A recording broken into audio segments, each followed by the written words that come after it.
My character, who's based on a real character, Marlys, or some people called her Marlys, but I called myself Marlys, originally was from a pretty respectable family in North Carolina, and she didn't marry early, and so by 30 in those days, one was considered an outcast, just kind of useless. And so she went off. She was kind of adventurous. She went off to Australia and met Jean-Baptiste, a man considerably younger than her.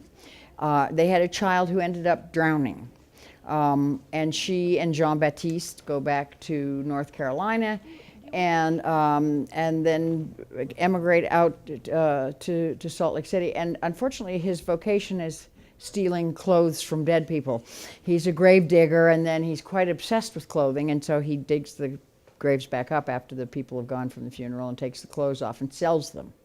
And at any rate, Marlys, his wife, has gone quite mad from the grief of losing her child. And he takes that in his stride, and instead of saying, no, that's not real, when she hears voices in her head, goes along with her and helps her deal with them by quieting the voices. And so it's a very, very touching relationship, a very unusual relationship. And he is able to see the goodness in her. He doesn't care that she's older.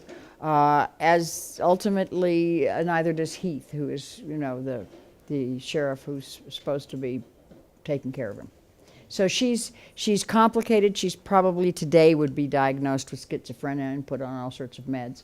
But in fact, there's a wonderful goodness to her that brings Heath a certain amount of salvation, because he finds himself able to care about her and able to love her.